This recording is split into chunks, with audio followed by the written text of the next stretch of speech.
ketika seorang perempuan menjadi korban perkosaan, dia sudah merasa direndahkan, dia merasa diinjak-injak harga dirinya, dilecehkan martabatnya sebagai manusia. Yang ada dia trauma. Karena sesungguhnya ketika kita bicara perkosaan, kekerasan, itu berarti ada power relation kan? Yes, betul. Ada relasi kuasa di situ yang bermain gitu. Dan hampir selalu korban perkosaan itu pelakunya orang yang dikenal. Yes. Bukan yang di pinggir jalan. Enggak stranger gitu ya. Enggak segitunya juga gitu.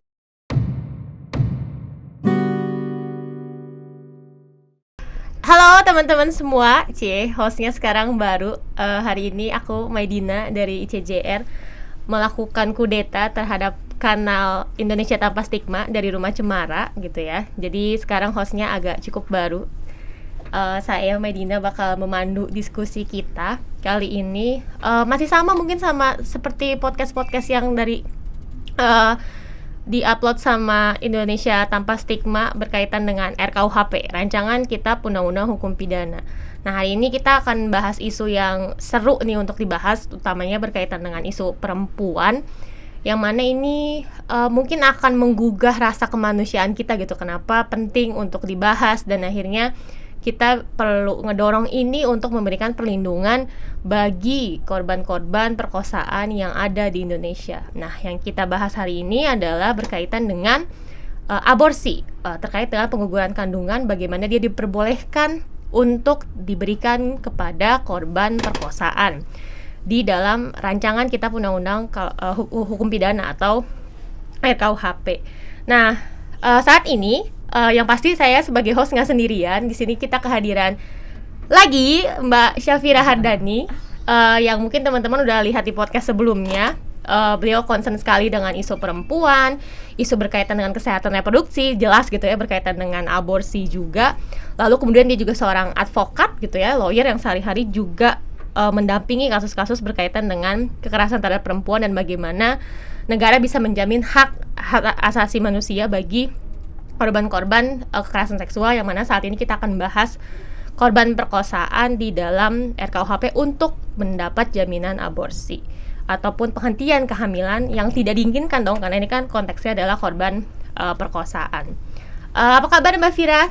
Baik, Mai. Semoga baik-baik. Baik dong, harus kan? Sehat-sehat, sehat fisik dan mental ya. Itu yang penting sekarang. Semoga kita sehat jasmani dan rohani. Untuk ngegampangin, kita bisa buka maskernya terlebih dahulu gitu ya. Mbak Fira silakan kalau buka masker. Kita semua sudah mematuhi protokol kesehatan dan juga sudah vaksin lengkap pastinya ya kan Mbak? Sudah. Dan juga tadi kita juga ada tes berkaitan dengan protokol kesehatan, antigen dan sebagainya. Jadi kita bisa ngobrol lebih santai tanpa menggunakan masker. Mungkin kita langsung mulai aja kali ya ke Mbak Fira gitu. Kita ngebahas berkaitan dengan aborsi gitu, penghentian kehamilan bagi korban perkosaan. Nah, mungkin kita ngelihat dulu gitu, kita beranjak dulu dari sisi kemanusiaan gitu ya. Sebenarnya kenapa sih Mbak, kalau dari pandangan dirimu yang concern terhadap kesehatan reproduksi dan juga hak perempuan, kenapa korban perkosaan gitu ya menderita kehamilan, yang mengalami kehamilan yang tidak diinginkan, itu perlu gitu ya untuk diberikan jaminan opsi untuk melakukan penghentian kehamilan ataupun yang kita kenal mungkin aborsi. Nah, mungkin dirimu punya perspektif yang perlu kita luruskan, apakah terminologinya aborsi ataupun yang selama ini kita pahami terminologi aborsi mungkin ada stigma-stigma di dalamnya gitu. Nah, itu kira-kira gimana? Oke. Kita tahu bahwa kekerasan terhadap perempuan, apalagi kalau kita fokus ya hari ini kita fokus akan membahas korban kekerasan seksual perkosaan. Kita tahu bahwa korban perkosaan itu mengalami trauma yang baik secara fisik maupun secara psikologis begitu. Nah, saya selalu bilang bahwa perkosaan itu adalah pelanggaran HAM berat karena dia sangat pelaku ini sangat tidak memanusiakan manusia kan begitu. Nah, kebayang ketika seorang perempuan sudah mengalami perkosaan, kemudian dia hamil akibat perkosaan tersebut. Kita bisa bayangkan bagaimana menderitanya si perempuan ini ketika Jadi apa ya? Jadi pepatah sudah jatuh tertimpa tangga terinjak-injak itu ada valid gitu banget ya. gitu ya. Valid banget untuk korban perkosaan. Belum lagi stigma-stigma di masyarakat yang masih gitu ya, masih ada yang menyalahkan perempuan korban perkosaan. Walaupun dia korban, tapi ya selalu perempuan yang disalahkan. Salahnya sendiri pakai baju gitu kan. seksi, salahnya Keluar sendiri keluar malam, betul banget. Salah sendiri menggoda, salah sendiri, pokoknya selalu perempuan. Kita sering ini mau tidak mau diakui bahwa kita sering melontarkan itu gitu. Masyarakat sering kali melontarkan itu dan tidak pernah kemudian melihat ini spotlightnya itu, lampu sorotnya itu nggak pernah ke pelaku gitu. Pelakunya kenapa? Kita bahkan sering lupa bahwa si perempuan ini korban. Korban, sekali lagi dia korban. Nah, kaitannya dengan akses layanan untuk aborsi aman, akses ke layanan ya, atau penghentian kehamilan seperti yang Mai tadi sudah sampaikan. Akses ini menjadi sangat penting untuk korban perkosaan. Kenapa? Karena kita bayangkan saja ya, kita bayangkan dia sudah terluka secara mental, secara batin, dia dipermalukan, direndahkan martabatnya sebagai manusia dengan menjadi korban perkosaan, dan dia harus hamil akibat dari perkosaan tersebut. Itu bebannya tuh sudah banyak banget gitu, berlapis-lapis. Nah, ketika kemudian sistem hukum kita tidak mengakomodir perempuan korban ini untuk mengakses layanan aborsi aman, maka kemudian kita bisa bayangkan si perempuan korban ini ke depannya juga pasti udah guling-guling lagi, habis jatuh tertimpa tangga, diinjak-injak, guling-guling. Nah, udah guling-guling, udah kecil, udah menderita banget lah gitu. Jadi sudah seharusnya lah kemudian negara membangun sistem untuk korban-korban kekerasan seksual. Baik itu kemudian penanganan secara psikologis maupun secara kesehatan fisiknya gitu ya, fisik yang lain. Nah, sayangnya sebetulnya kita sudah punya instrumen hukumnya, Mai. Kita sudah punya instrumen hukumnya. Undang-undang kesehatan kita sudah mengakomodir itu, dan itu perlu diapresiasi. Di pasal 75 Undang-Undang Kesehatan sudah disebutkan bahwa layanan aborsi aman itu boleh dilakukan untuk 3 hal. Yang pertama adalah kondisi kedaruratan ibu. Jadi kondisi kedaruratan ibu, kedaruratan medis ibu, kemudian janin tidak berkembang, kemudian yang ketiga itu adalah korban perkosaan. Nah, hari ini karena kita fokus ke korban perkosaan, maka kemudian kita patut menanyakan kan, oke, undang-undangnya udah ada nih, sudah jelas gitu. Tapi kemudian gimana implementasinya? Apa yang sudah disiapkan oleh negara untuk menjamin bahwa pasal itu terimplementasi dengan baik gitu kan? Kita tidak mau kita nggak mau kan cuma kita udah punya undang-undang ini kok, ini udah diatur kok gitu. Nah, ketika kita bicara isu perempuan, kita harus selalu lihat juga CEDAW, Konvensi Penghapusan segala bentuk diskriminasi terhadap perempuan, yang sudah diratifikasi oleh Indonesia melalui Undang-Undang Nomor 7 Tahun 84. Nah, ketika kita mengacu ke situ, maka sudah seharusnya lah tidak hanya de jure yang kita perhatikan, tapi juga de factonya nih. Oke, de jurenya udah ada nih di undang-undang, tapi de factonya gimana? Nah, Kementerian Kesehatan sebetulnya sudah mengeluarkan peraturan Menteri Kesehatan. Jadi, Undang-Undang Kesehatan tahun nomor 2009 itu sudah ada peraturan pemerintahnya nomor 16 tahun 2014 tentang kesehatan reproduksi. Itu sudah ada juga aturannya yang kemudian diturunkan menjadi PMK, Peraturan Menteri Kesehatan nomor 3 tahun 2016. Nah, Peraturan Menteri Kesehatan nomor 3 tahun 2016 ini spesifik banget bagaimana kemudian Kementerian Kesehatan harus menunjuk layanan kesehatan untuk melakukan untuk menyediakan layanan aborsi aman bagi korban perkosaan. Nah, sampai hari ini yang sudah menjelang 2022, ini dari 2016 ya. Dari 2016 gitu ya sampai 2022. Mau 2022 6 ini tahun belum ada. ya. Hampir Gitu. 6 tahun. Hampir 6 tahun dan itu belum ada. Tapi mudah-mudahan sih ya 2022 ya, kita cuma bisa berharap lah ya, sebagai masyarakat sipil kita cuma bisa berharap bahwa ini akan segera ada gitu layanannya. Nah, sebetulnya dari segi dari de jure-nya atau dari aturan hukumnya ini sudah ada, Mai, sudah ada gitu.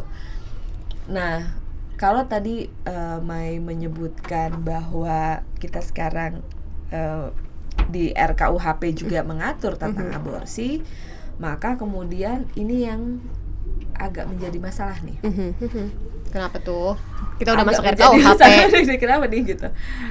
Ya, jadi di RKUHP di draft yang bulan September 2019, saya nggak tahu kalau ada draft yang lain ya gitu kan. Nah, itu juga yang terusan kita bahas gitu. Draftnya yang mana nih? Draftnya yang mana gitu? Karena yang kita punya kan, Mei juga punyanya September kan? Sama. September 2019 itu saya lupa pasal berapa, kayaknya pasal 400-an sekian Ya, lah itu. 469 70 71. Ya, nah itu Mai lebih hafal 469 sampai 471 itu ada bunyi yang aneh tapi nyata. Jadi correct me if I'm wrong, tapi di pasal 469-nya itu mengatakan bahwa setiap orang yang melakukan pengguguran kandungan itu akan dipidana lah ya, bla bla blanya, kurang lebih begitu isinya. Setiap orang, perhatikan, setiap orang. Jadi siapapun yang melakukan, si perempuan ini menggugurkan kandungannya, menghentikan kehamilannya, itu akan dipidana. Oke, sampai situ. Tapi di pasal berikutnya itu dinyatakan bahwa dokter yang melakukan pengguguran kandungan itu tidak bisa dipidana. Kemudian pertanyaannya, kalau dokter yang nggak dipidana, tapi orang yang digugurkan ini dipidana, terus pasien dokternya siapa? Dia mau gimana gitu ya? Dia tindakan siapa? kesehatan ke siapa gitu? Bisa di penjara gitu kan? Nah, itu dia. Jadi itu satu hal gitu ya. Ini aturan di KUHP. Oke, ini RKUHP kan belum kejadian lah ya, gitu, belum kejadian. Tapi mudah-mudahan dia masukan-masukan dari kawan-kawan aliansi masyarakat reformasi hukum pidana mudah-mudahan didengar oleh beliau-beliau yang sedang menyusun RKUHP untuk perbaikan pasal-pasal terkait itu. Tapi kita kembali lagi ke Undang-Undang Kesehatan. Kita kembali ke Undang-Undang Kesehatan. Walaupun sudah ada undang-undang, sudah ada PP, sudah ada PMK, begitu. Ini belum ada sistem yang solid untuk kemudian mengimplementasikan pasal itu untuk korban perkosaan. Padahal kita tahu banyak sekali kasus-kasus sekarang kan. Kasus terakhir kasus Jombang. Kasus itu Jombang. yang sempat naik banget itu kasus Jombang, seorang anak perempuan usia 12 tahun diperkosa. Dan itu pasti perkosaan ya. Kalau anak perkosaan. perkosaan, kita nggak bicara seks bebas atau sebagainya. Betul. Anak itu pasti perkosaan. Nah, hamil, tapi kemudian dia tidak bisa mengakses layanan aborsi aman. Anak korban ini berusia 12 tahun dan baru haid 5 kali. Dia tidak tahu tentang kondisi tubuhnya. Dan sayangnya orang-orang dewasa di sekelilingnya yang mempunyai power, punya kekuasaan untuk bisa membantu, mempunyai kewenangan, betul, punya resource kewenangan gitu ya, untuk membantu, itu tidak menggunakannya, malah kemudian melarang untuk melakukannya gitu. Kita bisa bayangkan anak ini jalannya masih jauh, umur 12 tahun. Secara ketubuhan, secara fisiknya pun dia belum cukup matang untuk bisa bereproduksi. Apalagi punya anak. Kondisi-kondisi alat-alat kesehatan reproduksinya, alat-alat reproduksinya pun masih belum cukup siap untuk hamil begitu kan. Nah, ini masalah sih. ini masalah. Ketika rahim perempuan kemudian diintervensi Iya, oleh betul, banyak betul, orang, diatur oleh negara. diatur oleh banyak orang. Nah, ini satu hal. Sistem yang saya bicarakan tadi tidak hanya masalah sistem kesehatannya, tapi juga ini ketika kita bicara perkosaan kan berarti ada kriminalitas nih, pidana, ada tindak pidana gitu ya di dalamnya. Pidana. Dan ini melibatkan pihak kepolisian juga gitu. Nah, ini kawan-kawan polisi ini juga bingung nih. Ini kalau ada kasus kayak gini mau dikemanain ya? Padahal jelas-jelas korbannya anak nih, udah pasti korban nih kan. Betul. Dan mereka selalu teman-teman di kepolisian kan selalu akan bilang, oh iya nih aturannya udah ada. Cuma kan di sini kemudian dibilang Kemenkes, Kementerian Kesehatan harus menunjuk layanan gitu untuk aborsi aman gitu kan. Nah, ketika kepolisian tidak mendapatkan informasi apapun, mereka juga takut dong, takut melanggar gitu kan, melanggar. Nah, ini kan hal-hal ini seharusnya tidak terjadi gitu, ketika kemudian undang-undang yang dibentuk, undang-undang yang disusun, aturan-aturan yang sudah dibentuk itu diimplementasikan secara cepat gitu. Dalam tempo sesingkat-singkatnya. Harusnya kayak gitu kan, apa gunanya dibentuk gitu kan. Itu dia gitu. Apakah cuma yang penting ada gitu ya. Yang penting ada atau cuma buat lucu-lucuan aja? Enggak juga kan. Ini kita bicara masalah manusia. Kita bicara manusia yang harus dihargai dan dihormati martabatnya begitu. Ketika kemudian negara lalai, saya bilang itu lalai sih. Iya, karena kan ya benar Mbak, kan udah ada aturannya dari 6 tahun yang lalu gitu. Betul, kan, hampir 6 gitu. tahun. Ketika negara lalai melakukan itu berarti dia sudah melecehkan martabat manusia. Yang notabene adalah warga negara dia sendiri gitu. Tidak cocok, bukan tidak cocok ya, tidak memenuhi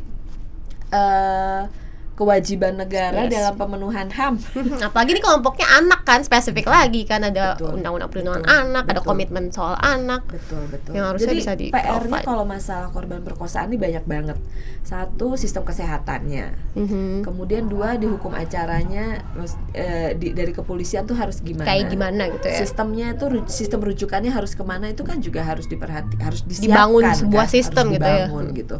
Nah, ini yang kemudian PR-nya tuh banyak banget karena ini melibatkan banyak multisektor gitu ya, karena harusnya sistem banyak pihak. Betul. Itu sih Mai, kayak jadi masalahnya tuh sebetulnya masalahnya sudah teridentifikasi. Tinggal bagaimana kemudian kita mengurai itu satu persatu dan ayo. Ini bukan masalah nggak bisa sih, mau apa enggak. Dan udah kelihatan gitu ya, langsung korbannya gitu, udah nyata gitu kan. Nah, kalau kita lihat kan emang akhirnya tadi emang kelihatan gitu implementasinya. Tapi Mbak, sebenarnya sebelum kita ngomongin RKUHP ya, di sistem yang ada sekarang ini dengan semua misalnya batasan-batasannya, lalu kemudian pengaturan restriksinya buat negara, bahwa kan juga Mbak Fira udah sebutkan gitu ya, bahwa dia dikecualikan tapi untuk limited nih, untuk ibu dengan indikasi medis sama korban perkosaan. Betul. Nah, di sistem yang saat ini nih, misalnya di Undang-Undang Kesehatan, sebenarnya visible nggak sih emang untuk ngebangun sistemnya, atau emang ada catatan lain juga gitu di aturannya? Ada sih, ada Mai, ada banget. Jadi nggak mungkin sebenarnya dibikin sistemnya gitu. Iya. Ini yang kita bilang nih nih undang-undang nih main-main apa gimana nih? Karena kemudian di dalam aturannya sendiri, aborsi aman itu hanya boleh dilakukan maksimal usia kandungan 6 minggu. 6 minggu dari hitungnya 6 minggu gitu ya, usia kandungannya 6 minggu. 1,5 bulan aja ya. Alangkah mustahil dan mustahil begitu untuk korban perkosaan terutama untuk mengetahui itu gitu. Ketika seorang perempuan menjadi korban perkosaan, dia sudah merasa direndahkan, dia merasa diinjak-injak harga dirinya, dilecehkan martabatnya sebagai manusia, yang ada dia trauma. Tidak jarang korban perkosaan itu yang kemudian melenyapkan alat bukti. Buang bajunya semua, langsung dicuci bajunya. Padahal kalau kita orang-orang hukum kan selalu alat buktinya mana gitu kan. Jadi celana dalam, baju yang pada saat kejadian itu bisa jadi alat bukti. Tapi kan karena budaya patriarki, karena kemudian di dalam budaya patriarki kan perempuan itu dibebani dengan harus menjaga kehormatan. Yes. Ketika dia sebagai korban perkosaan, dia akan sudah merasa bahwa dia menodai, mencederai kehormatannya. Banyak korban perkosaan itu yang nggak ngomong kalau dia korban. Karena malu tadi gitu ya, karena Malu. banyak juga kan abis itu dia ngomong pun juga dipersalahkan. Betul, kan banyak kasus yang betul, kayak gitu. Gimana betul. dia mau ngadu gitu kan? Iya, Itu betul sesimpel banget. ngadu. Ini sesimpel bilang dia hamil. Iya. PR baru kan. Betul. Nah, itu hal-hal itu yang kemudian luput dari bukan luput ya, mungkin memang orang ignorance aja gitu. Mungkin Bahwa pengalaman korban itu yang nggak cukup diangkat di pembahasan Betul, kali ya, betul. Mbak.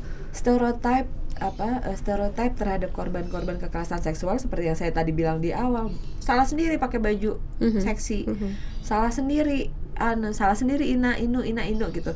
Padahal kalau dipikir-pikir anak kecil seksinya apa sih? Iya, korban perkosaan pun juga banyak anak kecil sampai hamil. Emangnya dia menggoda? Dengan baju tertutup juga banyak gitu. Bener-bener. Beberapa tahun lalu kan sempat ada tuh pameran busana ya, pakaian yang di pakaian korban gitu kan. Dan banyak survei juga bilang gitu ya, banyak gitu ya yang pakaian tertutup. Baju apa juga. Dan korban perkosaan yang baru-baru juga terjadi di pesantren pun juga menderita kehamilan, dan ya pesantren gitu pasti bajunya tertutup kan. Dan orang-orang juga ngerti gitu ya soal agama itu nggak ngelarang gitu kan. Tapi toh kejadian juga gitu. Iya, benar. Karena sesungguhnya ketika kita bicara perkosaan, kekerasan, itu berarti ada power relation kan. Yes, betul. Ada relasi kuasa di situ yang bermain gitu. Dan hampir selalu korban perkosaan itu pelakunya orang yang dikenal. Yes. Bukan yang di pinggir jalan. Enggak stranger gitu ya. Enggak segitunya juga gitu. Tapi mungkin ada, tapi secara statistik lebih banyak adalah orang yang mereka kenal dan mereka percaya gitu. Nah, itu satu. Jadi memang ketika bicara masalah dibatasi hanya boleh sampai 6 minggu, 1,5 itu bulan PR gitu. banget gitu. Bisa jadi dia nggak sadar kalau dia hamil. Dengan informasi dan pendidikan kesehatan reproduksi kita yang sangat minim. Yes, betul banget. Di Indonesia ya, ini. belajar reproduksi aja nggak boleh gitu ya, dari kecil gitu. Tabu gitu kan. Perempuan ngomongin kesehatan reproduksi juga jadi tabu kan. Iya. Nah, dari mana dia tahu kalau dia hamil kayak gitu-gitu? Itu banyak banget itu faktanya kasusnya gitu ya. Itu faktanya dan kasusnya masih seperti itu. Belum lagi secara psikologis dia malu. Ini aib buat aku karena aku diperkosa gitu. Dia belum tentu langsung lapor gitu. Dia pasti sembunyi-sembunyi segala macam. Nah, jadi kalau menurut saya 6 bulan tuh nggak visible. 6 minggu tuh nggak visible sama sekali gitu. Dan dan kalau kalau alasan pertimbangannya adalah medis, dokter ketika kita bicara aborsi aman itu maksudnya adalah aborsi yang dilakukan oleh tenaga kesehatan yang terlatih. Ada sistemnya gitu ya. Aman. Aman. Jadi kita bicara aman itu adalah dilakukan oleh tenaga kesehatan yang terlatih. Dalam hal ini dokter obstin atau bidan. Itu mereka kompetensi dasarnya itu udah dapat banget lah. Gampang. Ya, gitu teknisnya kan. udah bisa lah pasti kan. Tindakan itu adalah tindakan yang lebih mudah dibandingkan membantu persalinan. Jadi sebetulnya penghentian kehamilan ini secara skill itu kalau tidak salah 1/16 atau 1/14 lebih mudah lah dibanding. Oh iya itu.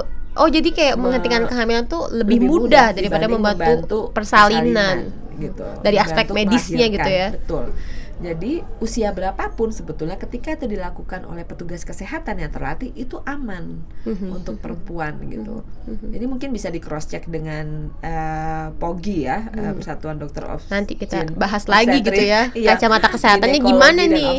Gitu. Dan ini kayaknya juga nggak pernah dibahas gitu ya sama pembahas RKUHP. Betul. Orang kesehatan juga nggak ngomong gitu kan. Betul. Nah itulah kenapa kemudian kita tuh orang hukum mungkin kenapa saya bilang harus di cross check karena saya advokat kebetulan ya teman-teman. Kalau nanti kita libatkan lah, jangan kayak pembahas RKUHP juga kita orang hukum doang. Kita orang hukum doang yang ngomong gitu. Jadi memang perlu ada keilmuan lain yang kemudian mewarnai dan memberikan pandangan terhadap satu permasalahan gitu. Jadi kayak aborsi ini itu orang-orang si legal drafter juga harus dengerin keilmuan betul, yang harus lain, justru harus gitu. denger ya orang yang ngerti gitu ya, orang Betul. kesehatan Silakan gitu. ke ahlinya gitu kan. Baru kemudian bagaimana merumuskan itu ke dalam Pasal-pasal. ke aturan hukumnya. Nah, memang sepengetahuan saya sekarang ini Kongres Ulama Perempuan Indonesia juga sedang menyusun argumentasi untuk menguatkan bahwa usia memperpanjang batas usia gitu ya, kandungan yang bisa diaborsi bisa gitu sampai 16 minggu. 120 hari gitu. Jadi 4 bulan ya. 4 bulan gitu. Nah, ini setahu saya ibu nyai-nyai dan kiai-kiai di Kongres Ulama Perempuan Indonesia juga sekarang sedang menyusun itu gitu. Jadi ini menarik menurut saya karena betul. Ini perspektif agama lagi kan yang dihadirkan gitu kan, yang selama ini selalu dipertentangkan gitu ya, bicara soal aborsi gitu kan. Betul. Jadi alangkah indahnya begitu kalau dari perspektif agama sudah menguatkan, kemudian dari sisi medis sudah menguatkan, maka mari legal drafter tolong dengarkan, ini PR besar gitu ya. Gitu. Jadi supaya pasal 469 sampai pasal 471 itu bisa direvisi, gitu ya, disesuaikan dengan kondisi yang ada memang di lapangan begitu. Jadi mudah-mudahan sih bisa ada perubahan sih, karena perempuan korban kekerasan itu sudah cukup menderita fisik dan juga secara mental. Jadi bagaimana perspektif pembuat membuat kebijakan gitu ya, ini memperhatikan bahwa perempuan juga punya hak loh. Perempuan juga punya hak asasi yang harus dihormati dan harus dipenuhi. Anda sebagai negara, sebagai what so called negara itu harus memperhatikan bagaimana untuk memenuhi hak asasi perempuan. Dan di sini kan kita juga nggak bicara perempuan, let's say kayak ya pandangan orang liberal atau gimana kayak gitu kan, tapi emang kita spesifik banget untuk korban perkosaan yang benar-benar dia jadi korban yang menderita kehamilan, yang mana dia harus hidup dengan kehamilan yang tidak diinginkan. Maka sebenarnya harus ada opsi untuk memberikan layanan aborsi aman. Dan kita juga lihat di sistem kita saat ini tuh udah diperkenalkan lah, walaupun mungkin ada catatannya tadi soal batas usia cuma 6 minggu, tapi secara komitmen sebenarnya udah ada gitu ya di ketentuan saat ini, dan kita harusnya benar-benar menguatkan, punya komitmen untuk menjadikan komitmen ini sebagai suatu yang bisa berjalan gitu ya, sebagai suatu sistem. Tadi pun juga aspek agama, perspektif agama pun juga ada inisiasi dari teman-teman dari Kongres Ulama Perempuan gitu ya, KUPI, yang mana akhirnya bisa mentafsirkan gitu ya, tafsir agama bahwa bisa memperbolehkan aborsi aman untuk korban gitu yang tertindas gitu ya, kalangan yang dibutuhkan untuk dilindungi korban perkosaan.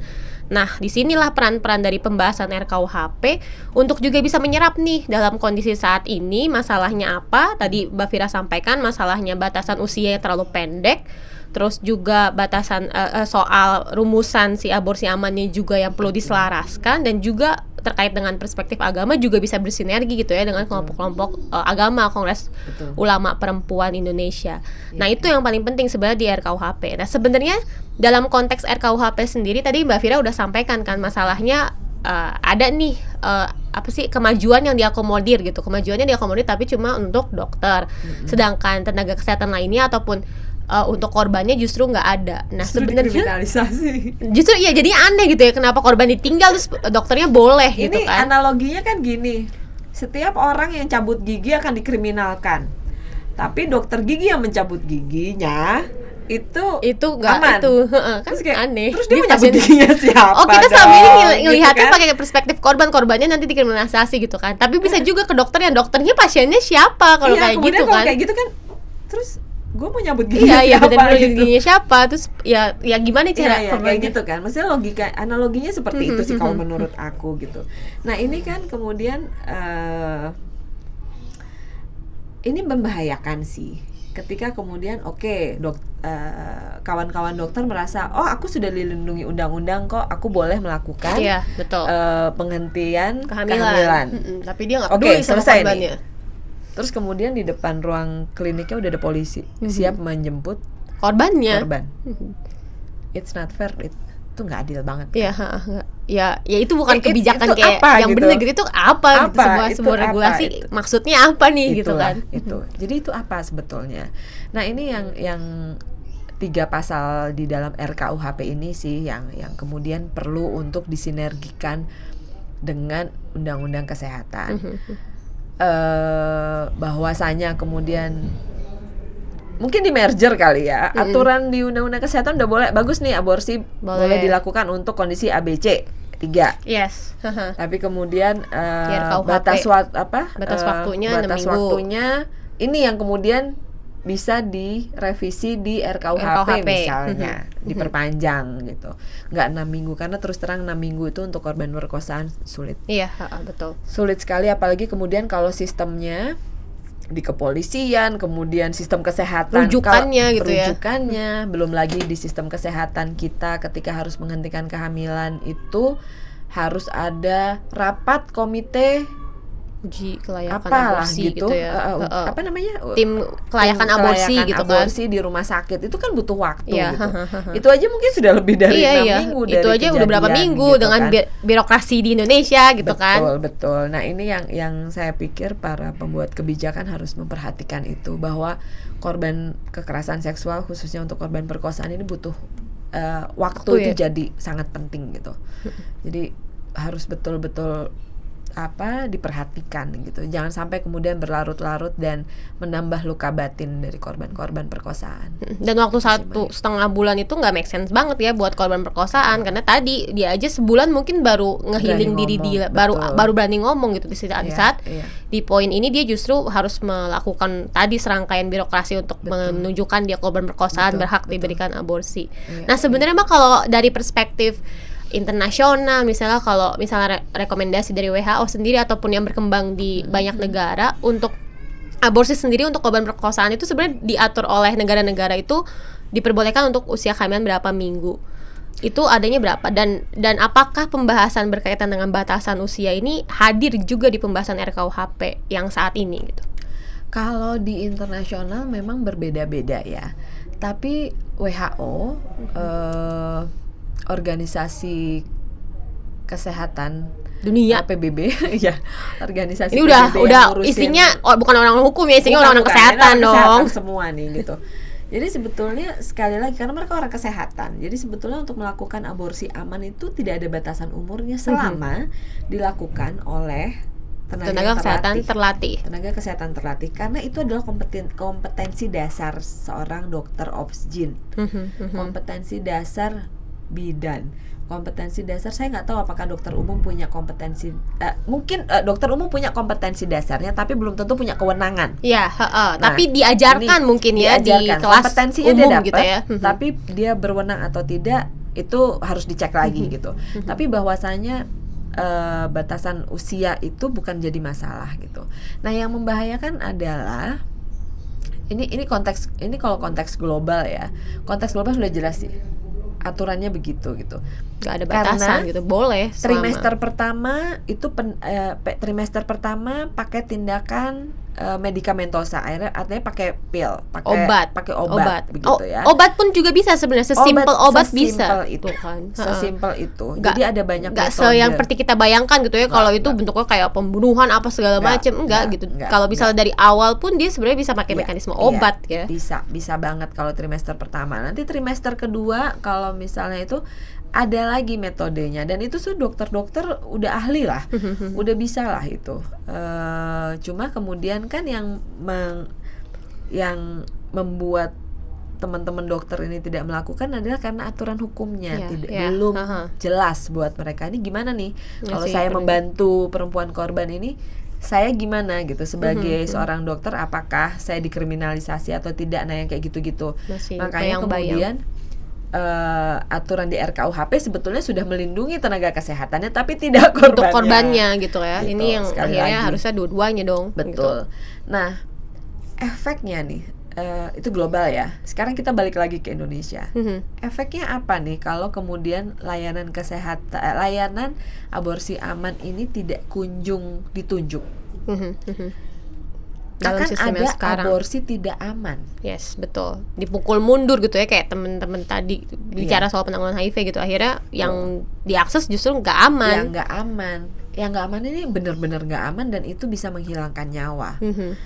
Angka kematian ibu ya. Angka kematian ibu kemudian berkontribusi ke situ. Minum jamu-jamuan yang kita nggak tahu efeknya, nggak tahu efek sampingnya seperti apa. Bisa jadi kemudian kalau kita dengar tuh ada yang Teknik memasukkan akar-akaran ke dalam vagina, ditusuk begitu supaya untuk menghentikan gitu untuk menghentikan kehamilannya, dan itu sangat tidak aman gitu. Dan itu sekali lagi kemudian perempuan yang jadi korban. Ya, betul. Perempuan lagi yang jadi korban. Pelakunya kemana? Pelakunya entah kemana. Kemarin ada kasus di mana sih tuh yang bunuh diri di makam ayahnya? Itu kan juga dipaksa aborsi kan. Dipaksa aborsi. Terus dia akhirnya menanggung semua derita terkait lagi-lagi dengan aborsi perempuan. karena patriarki lagi juga kan. Betul. Dan akhirnya dia memutuskan untuk bunuh diri gitu kan. Iya. Jadi kalau aturan globalnya sih jelas, WHO sudah punya guidelines untuk penghentian kehamilan itu per semester. Jadi kalau rekomendasi trimester pertama itu metodenya obat, apa, gitu ya. Trimester kedua metodenya apa. Jadi mereka sudah punya, WHO sudah mengeluarkan guideline itu. Jadi ini bukan hal yang ribet gitu ya kalau negara mau bangun sistemnya secara kesehatan udah bisa gitu, banyak rujukan referensi keilmuannya gitu ya Mbak ya. Untuk kesehatan mental si ibu, untuk kesejahteraan si perempuan korban, untuk memperhatikan kondisi-kondisi kejiwaannya korban, itu sih yang harus diperhatikan betul oleh para pembuat kebijakan. Gitu. Dan kita nggak bicara masalah moral. Kita nggak bisa bicara moral gitu. Kita nggak ngomongin siapa yang melakukan aborsi, tapi emang korban gitu, korban perkosaan yang harus menanggung derita dia sebagai korban, lalu kemudian juga ada dampaknya dari dia sebagai korban, yaitu kehamilan, yang mana dia harus melangsungkan kehamilan tersebut gitu kan. Belum lagi kalau dia memutuskan untuk punya anak, kan kita hidup di masyarakat patriarki juga, semat-semat stereotip peran perempuan pun sampai dia mati gitu ya disebutkan sebagai ibu, banyak kan yang disematkan. Nah itu yang mestinya kita pikirin sih, kenapa akhirnya aborsi aman harusnya bisa diberikan kepada korban perkosaan gitu. Jadi kita tekankan lagi gitu ya, ini buat korban perkosaan. Nah upaya itu untuk membahas berkaitan dengan batasan usia kehamilan yang boleh diaborsi sendiri di RKUHP itu sempat dibahas nggak sih Bang? Karena kan kita juga dengar kabar nih katanya di beberapa sosialisasi perumus RKUHP disebutkanlah bahwa untuk aborsi akhirnya dimasukkanlah pengecualian untuk perempuan yang melakukan aborsi, lalu kemudian diperkenalkan batasan usia yang diperbolehkan itu meningkat gitu, jadi menjadi 120 hari. Kira-kira pandangan Mbak Fira terkait dengan hal itu dan dasarnya gitu ya, kenapa pemerintah menghadirkan angka tersebut, dan apakah itu sebenarnya respon yang sesuai dengan keilmuan atau mungkin ada hal-hal lain yang perlu kita perhatikan sebelum akhirnya mengawal si proposal tersebut dari pemerintah, itu gimana? Iya, saya juga sempat dengar dan sempat melihat screenshot khusus untuk pasal itu bahwa sudah diganti menjadi 120 hari dan tidak 6 minggu gitu ya. Jadi batas waktunya itu 120 hari. Ini perlu diapresiasi sih. Karena akhirnya isunya diambil gitu ya. Betul. Karena aware gitu ini ya, memperhatikan nih gitu bahwa korban perkosaan itu memang butuh waktu yang lebih untuk bisa bilang bahwa saya diperkosa. Butuh waktu yang lama untuk bisa akhirnya melapor ke kepolisian begitu. Walaupun idealnya sebetulnya mungkin nggak perlu ada batasan nggak perlu ada batasan gitu kan. Tapi ini perlu diapresiasi lah. Yes, betul. Saya tidak tahu pasti, tapi ini hanya dugaan ya. Ini hanya dugaan. Sekali lagi ini pendapat pribadi saya. Bisa jadi itu karena ada pendapat bahwa ruh manusia baru ditiupkan pada usia di atas 4 bulan. 4 bulan. Jadi mungkin ini yang dipakai batasannya. Kenapa? Oke, di bawah 4 bulan masih boleh nih gitu.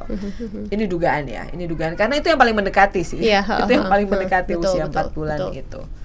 Begitu sih, Mai. Walaupun idealnya sebetulnya nggak perlu ada. Tapi ya ini ya kita bisa ngelihat ini Kita sebagai apresiasi gitu ya, Betul, sebagai respon positif gitu ya. Karena kan kalau kita lihat dinamika September 2019 pun salah satu pasal yang disebutkan oleh pemerintah waktu itu disebutkan oleh Pak Yasona sebagai pasal yang nggak bermasalah kan soal aborsi ini gitu kan. Karena dia bilang merefer ke undang-undang kesehatan. Padahal jauh. Padahal di undang-undang kesehatan pun juga banyak masalah gitu. Kenapa RKUHP nggak memperbaiki masalah tersebut? Dan akhirnya direspon lah dengan ngatur batasan usia 120 hari. Di satu sisi kita mungkin patut pertanyakan gitu ya dasar 120 harinya seperti apa, tapi ini bisa diapresiasi. Nah, dari kacamata dirimu sendiri, apakah 120 hari ini jauh lebih visible gitu untuk membangun suatu sistem tadi soal rujukan, gimana korban melapor, gimana akhirnya tindakan bisa diberikan? Kalau dibandingkan yang 6 minggu, yes, betul. Saya sangat mengapresiasi ini 120 hari begitu. Tapi walaupun saya tidak familiar apakah kita punya yang namanya rape kit. Jadi itu kayak guidelines gitu, panduan informasi. Jadi ketika polisi menerima laporan, maka langsung ada visum kan. Mereka langsung melakukan visum dan langsung diberi apa yang namanya kontrasepsi darurat. Nah, betul. Wah, itu PR baru lagi. Kontrasepsi darurat untuk korban perkosaan. Oke, karena kita nggak tahu dia akan hamil atau tidak kan. Jadi idealnya lagi nih, ketika polisi menerima laporan kasus perkosaan, setelah visum, maka kemudian tenaga kesehatan akan memberikan kontrasepsi darurat tersebut kepada korban perkosaan untuk mencegah terjadinya pembuahan yang berujung pada kehamilan gitu.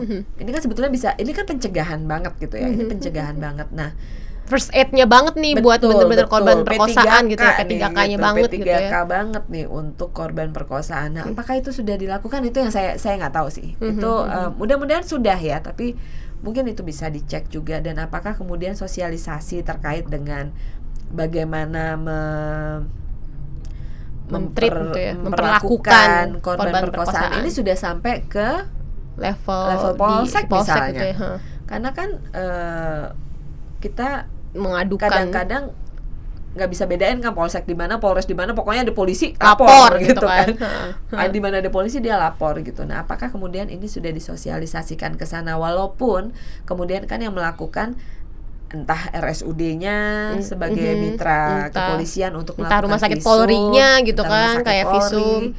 Mungkin nggak tahu, suatu hari nanti mungkin kalau di polsek sudah boleh, dia bisa ke puskesmas untuk melakukan itu gitu. Atau ya saya nggak tahu, tapi sistem kesehatan itu juga perlu dibangun untuk ini, berdampingan begitu dengan sistem hukumnya. Ini mau gimana ini untuk korban perkosaan, karena sebetulnya untuk korban-korban KDRT kan sudah jalan. Nah, itu korban KDRT sudah jalan. Sistemnya udah ada nih sistem yang buat KDRT. Gitu, sudah ada gitu, sudah terbentuk. Nah, ini kan sebetulnya tinggal ditambahin aja gitu. Kalau untuk korban perkosaan dengan kehamilan kayak gimana gitu kan, make sense gitu, bisa gitu kan dibangun sama negara. Karena itu ada pil yang namanya Postinor untuk kontrasepsi darurat begitu, untuk kontrasepsi darurat. Jadi untuk mencegah terjadinya kehamilan yang tidak diinginkan. Itu sih, Mai. Jadi emang dibangun sistemnya gitu kan. Sebenarnya dalam konteks saat ini kalau dari bukan pandangan sih, temuan dirimu. Nah, sebenarnya kit itu tuh kayak sikap tindak penyidik ataupun polisi menghadapi korban perkosaan itu PR juga tuh. Masih ada catatan atau gimana? Iya, di beberapa tempat sudah bagus ya. Nah, ada di tempat-tempat yang bagus teman-teman. Jadi ada best practice gitu ya. Sudah perspektifnya sudah bagus, kemudian secara sudah berempati, sudah paham lah bagaimana untuk menghadapi perempuan-perempuan korban kekerasan atau korban-korban perkosaan, korban perkosaan gitu. Ada yang bagus, ada yang sudah berempati gitu. Tapi masih ada PR juga, banyak tempat yang masih menstigma itu tadi. Ternyata stigma itu tidak hanya datang dari masyarakat, tapi juga dari aparat penegak hukum. Banyak bukan masih ada banyak. Tapi banyak emang dari aparat penegak hukum. Aku terlalu sopan ya. banyak. Kasus yang baru-baru ini juga ada gitu kan, disuruh nangkap sendiri pelakunya, coba. Masih ada. Betul. Nah, ini PR juga gitu. Ketika sistem sudah dibangun, maka jangan lupakan juga SDM-nya. Yes. Sistemnya udah terbangun bagus, kalau SDM-nya belum siap, itu juga kacau lah jadinya gitu. Nah, sama seperti kita kembali lagi ke 30 tahun yang lalu, tahun 90-an tuh 30 tahun ya. Oh, tahun 2000 aja deh kejauhan. Tahun 20 tahun lalu, 2000 aja udah 20 tahun yang lalu. Tahun 2000 awal ketika apa ya waktu itu nama di kepolisian tuh Renata ya. Belum PPA waktu itu berarti. Remaja dan Renata, ya, perempuan, remaja, anak dan wanita. Iya, betul. Masih. Jadi waktu ada desk baru itu, meja baru di kepolisian. Sebelum PPA berarti ya. Sebelum PPA itu saya ingat betul bagaimana waktu itu Ibu Ira Harsono sebagai beliau kalau nggak salah Kombes ya. Dia polisi. Iya. Salah satu perwira tinggi di kepolisian, Ibu Ira Harsono melatih betul itu junior-juniornya untuk memahamkan junior-juniornya terkait dengan kekerasan terhadap perempuan. Yes. Dan bagaimana kemudian polisi bisa melakukan pelayanan yang maksimal terhadap perempuan dan anak korban kekerasan gitu.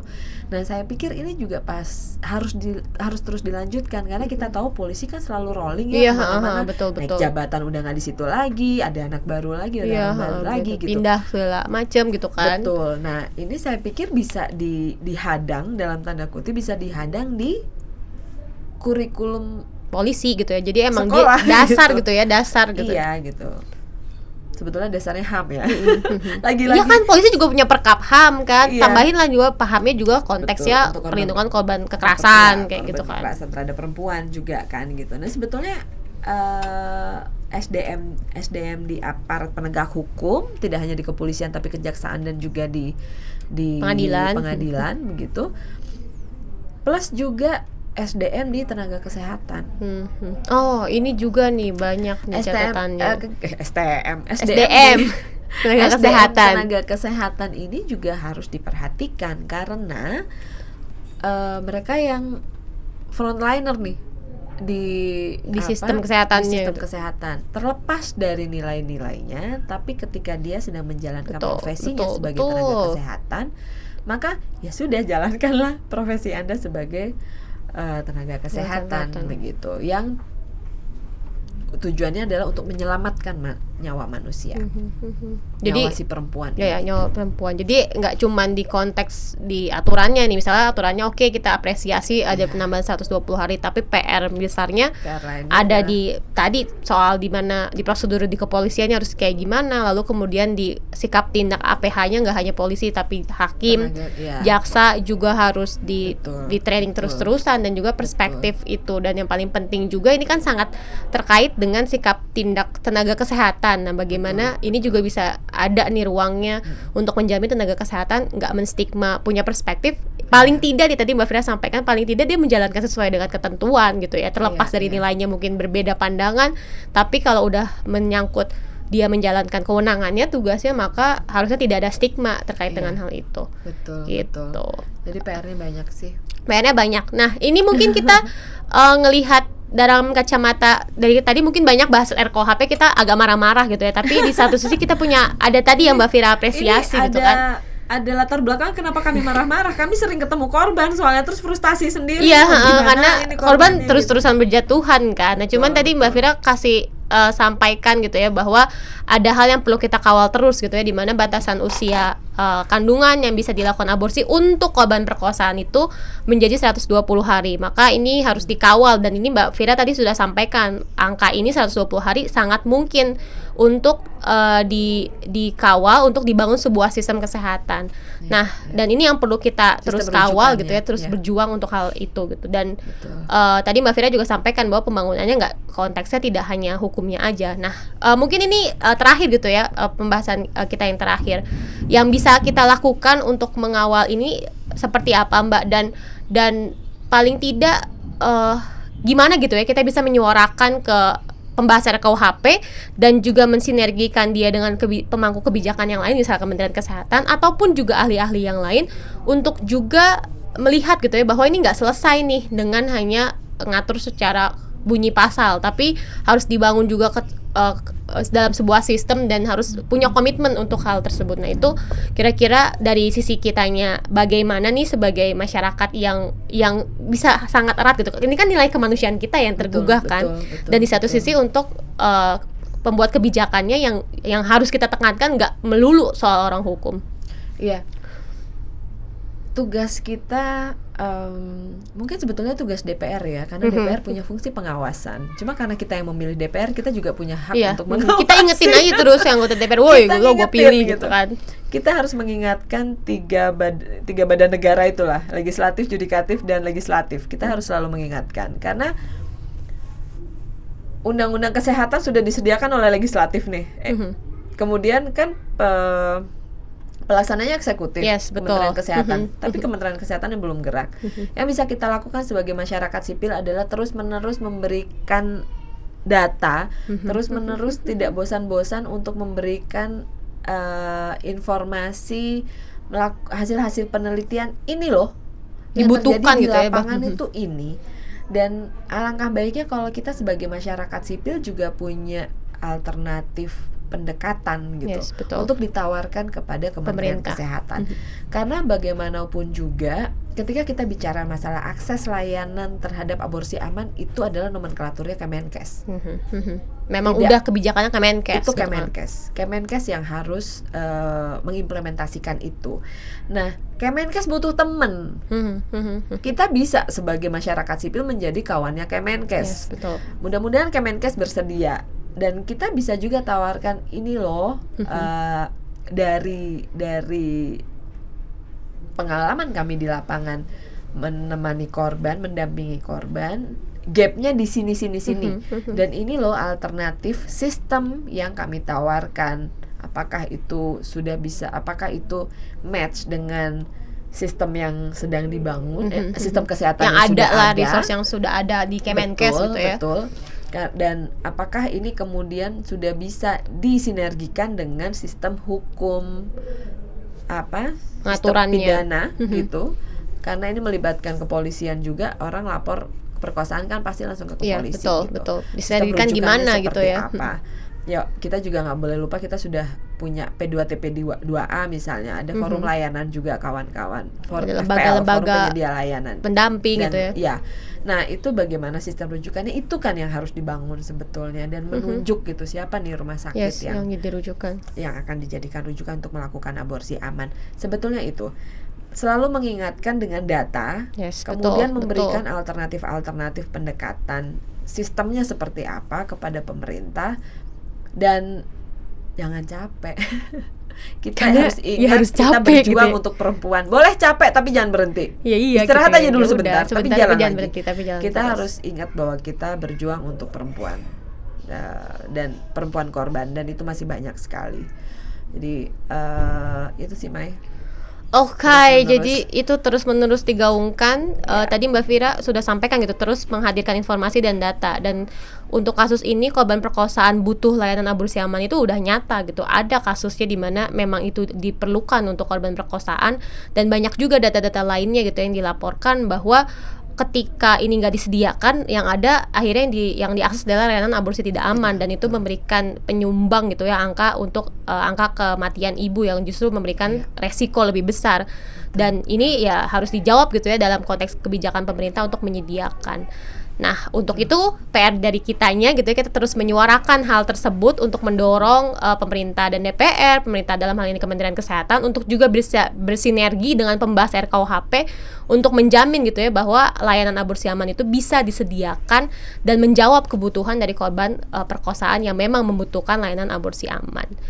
Begitu teman-teman sekalian, mohon maaf sekali gitu ya di podcast kita kali ini mungkin sedikit trigger gitu ya buat kita, karena kita membicarakan soal kasus perkosaan dan lain-lainnya.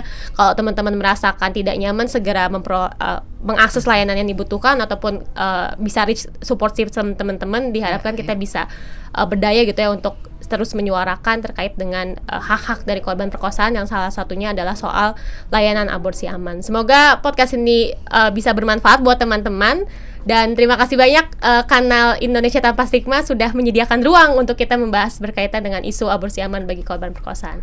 Sampai berjumpa lagi. Terima kasih Mbak Fira. Sampai berjumpa teman-teman sekalian. Terima kasih.